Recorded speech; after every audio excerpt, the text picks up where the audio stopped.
Yeah. 안녕하십니까 할러님들 강원구입니다. 알트코인 듀얼 모멘텀이 100배 오르면 이렇게 하면 1000배 오릅니다. 이 알트코인 듀얼 모멘텀을 좀 더 파워풀하게 만드는 방법을 제가 찾아냈습니다. 네, 이 제목을 제가 꼭 한번 써보고 싶었어요. 김 작가님 여기 보시면은 비트코인이 10배 오르면 이 코인들은 100배 오릅니다 라는 식으로 썸네일을 만드셨잖아요. 그래서 저는 100배와 1000배로 가져갔습니다. 근데 참고로 이 내용이 뻥은 아니에요. 왜냐면은 이 책이 220페이지에 보면은 듀얼 모멘텀 전략의 그 성과가 나오죠. 2019년부터 24년까지 실제로 수익률이 100배가 넘어갔습니다. 그래서 이거 뻥이 아니에요. 네, 근데 이거보다 더 잘할 수 있다 이거지. Of course. 당연합니다. 당연하고요.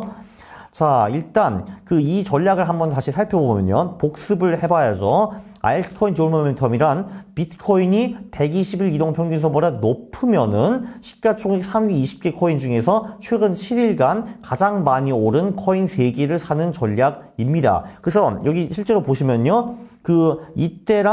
이때 같은 경우는 비트코인이 120일 이동평균선보다 아래에 있었기 때문에 투자를 아예 안 하고 쉬어가는 구간이라고 볼 수가 있죠. 그래서 이때도 마찬가지고요. 이때도 그렇고. 네, 그리고 그렇지 않은 구간 20년부터 21년까지 이때는 이 전략이 엄청 잘 먹혔다라는 거를 볼 수 있습니다. 그리고 최근에 23년부터도 23년 말부터 전략이 잘 먹히고 있고요. 자, 그래서 이 전략이 먹히려면은 최근 일주일 동안에 많이 오른 코인이 계속 올라줘야 되지 않겠습니까? 뭐 당연하죠. 그렇죠? 내가 최근 일주일 동안 올라간 코인을 사는 건데 여기서 얘가 추가로 올라가야지 내가 돈을 벌 수 있는 거 아니에요. 그렇죠? 자, 근데 시가총액 상위 코인 중에서 추세가 강해가지고 이게 최근 일주일 동안 오른 놈이 계속 가는 놈도 있고 비실거리다가 다시 추락하는 놈들도 있습니다. 그래서 제가 상위 코인을 다 한번 분석을 해봤어요. 예를 들어 비트코인 같은 경우는요. 2020년부터 24년까지 20% 이상, 일주일에 20% 이상 상승한 사례가 총 52번 정도 있었습니다. 그리고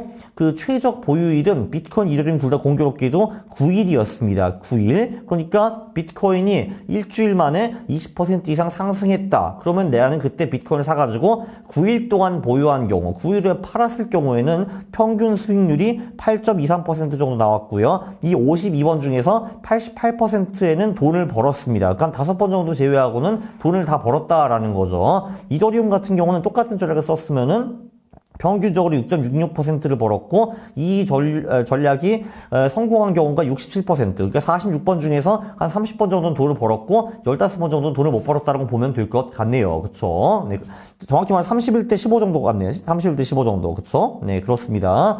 자, 그리고 이거를 제가 모든 코인을 다 돌려봤어요. 상위 코인들을. 맞다. 근데 비트코인, 이더리움을 제가 2023년 후 사례도 한번 봤거든요. 근데 여기서는 사례 횟수를 확보하기 위해서 20%를 15%로 낮춰봤거든요. 그래서 비트코인 또는 이더리움이 최근 7일 동안에 15% 이상 오른 사례를 다 살펴봤는데 그게 비트코인 31번, 이더리움 15번 정도 있었습니다. 이것도 나름대로 통했습니다. 일주일 정도 보유했을 경우에 비트코인은 추가 상승 4%, 이더리움은 3.3% 정도 추가 상승이 있었고요.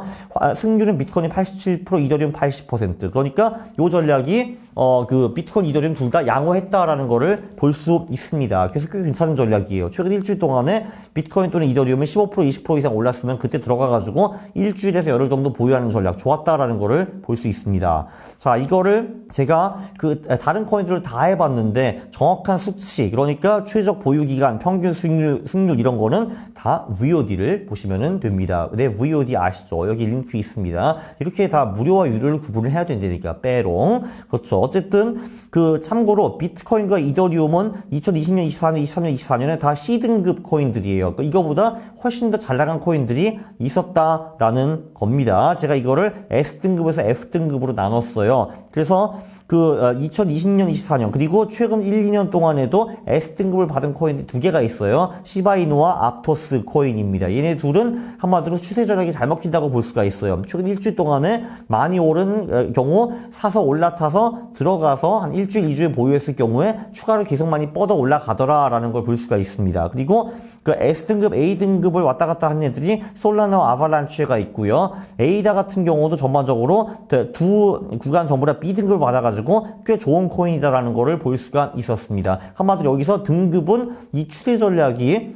잘 먹히냐 안 먹히냐, 잘 먹히는 코인이냐 안 먹히는 코인이냐, 그거를 보는 겁니다. 당연히 안 먹히는 코인들도 있고요. 우리의 적들은 리플, 파일코인, 트론, 라이트코인 이런 친구들입니다. 얘네들은요, 최근 일주일 동안에 많이 올랐다 해도 그 추세가 지속되지 않고 다시 꼬꾸라지는 경우가 더 많았습니다. 그래서 이런 코인들이 별로인 코인들이에요.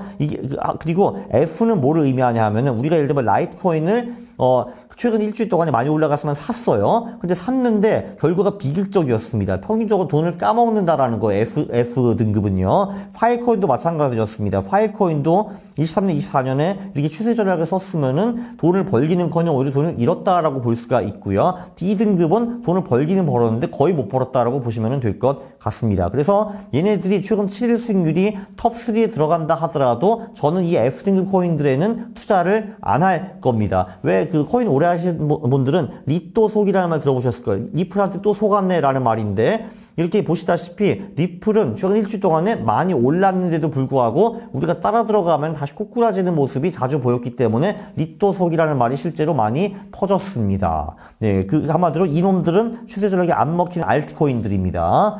네, 그리고 또 어떤 코인들은요, 23년 전에는 잘 먹히다가 23년 후부터는 추세 전략에서 안 먹히는 코인들이 있는데, 걔네들이 바이낸스 코인, 유니스왑, 그리고 폴리곤, 이 친구들입니다. 얘네들은 추세 전략이 23년 전에는 되게 잘 먹혔었는데 23년, 24년에 보니까 등급이 D, C, F로 떨어진 거를 볼 수가 있습니다. 자, 그러면은 이런 애들이 추세가 생기면 우리는 거래를 할까 말까? 그거는 당신의 선택입니다. 저 같으면 일단 좀 패스할 것 같아요. 왜냐면은 과거에는 되게 영광이 있었지만 최근엔 이 추세 전략이 안 먹히기 때문에 저 같으면 얘네들을 지금 패스할 것 같습니다. 근데 바이낸스 코인과 유니스왑은 둘 다 거래소 코인들이거든요. 네, 근데 강세장이 오면 당연히 거래소 코인들도 강해지지 않을까? 그럼 결국은 포함해도 될까? 이런 거는 당신이 결정하시면 좋을 것 같습니다. 예, 그리고 반대로 23년 전에 별 볼 일이 없었는데 23년 후부터 추세 전략이 잘 먹히는 코인들이 있어요. 예를 들면 톤코인, 비트코인 캐시, 체인링크, 인터넷 컴퓨터 이런 코인들이 있거든요. 얘네들은 23년 전에는 코인 추세 전략들이 잘 안 먹혔는데 최근에는 잘 먹힙니다. 예를 들면 톤코인은 텔레그램이 만든 코인이잖아요. 이 텔레그램이 코인의 진심이라는 소리가 많이 들려오기도 하고요. 나머지 친구들도 간간히 좋은 소식들이 들어왔기 때문에 혹시 얘네들의 펀다멘털이 좀 더 강해져가지고 추세가 좀 더 오래 지속되는 것이 아닌가라고 추정을 해볼 수가 있습니다. 그래서 얘네들 같은 경우는 추세가 생길 경우에 저는 얘네들을 거래를 할 겁니다. 그리고 실제로 하고 있고요. 네, 그리고 나머지 코인들은 그냥 뭐 소소한 코인들, 그러니까 추세 전략이 통하기는 하는데 엄청 위력적이지 않다라고 볼 수가 있습니다. 뭐 이런 애들, 유니는 뺐고, 그 폴카돗, 뭐 그 에이다, 도지코인, 뭐 스택스, 레오, 뭐 이런 애들도 그냥 뭐 중간 정도 있는 코인이라고 이제 보시면 될 것 같아요. 참고로 ICP와 니아는 2020년, 24년에서 F등급이었다. 이걸 참고하시면 좋을 것 같아요. 예, 그래서 베스트 보유기간, 수익률, 승률 이런 거는 VOD에서 보실 수가 있고요. 제가 다음엔 한 중소형 코인들도 한번 분석해 보도록 하겠습니다.